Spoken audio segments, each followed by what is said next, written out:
We're making bread today. So what you'll need, some water. So we're gonna get 2 cups of warm water up to here, and we're gonna put our yeast in there. So we got 2 cups of warm water straight from the tap. Very, very warm, not boiling, not hot, but very warm. Put our instant yeast in here. This is fast rising instant yeast from Aldi's. Put that aside. 3.5 cups of bread flour. I use this one by King Arthur. It's from Costco, 12 pounds. As you can see, I'm almost out, but 3.5 cups into a medium-sized bowl here. We have 3.5 cups of bread flour in here, and then we're just gonna take our mixture of water and yeast, pour it over top here.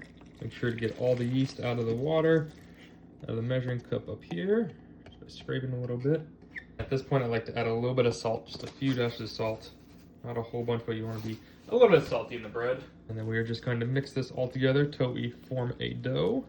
As you can see, this is a very wet dough, which is the way I like to make my bread. It's more artisanal bread. So set this aside for an hour covered with just a little towel. And then you're going to fold it into each other again 6 times just to, you know, deflate it and get the oxygen out. Let it rise again for an hour, and then we're gonna bake it. So I'll check back into you when I start folding this. It's been about an hour. As you can see, it's risen a lot. So what I like to do, grab my spoon, fold the edges to the inside, just to deflate it. And then we're gonna let it rise for 30 more minutes, start the oven, and then take this out onto a parchment paper, let it rise for 30 more minutes on the parchment paper, and then bake it. So 2 hours of rising total.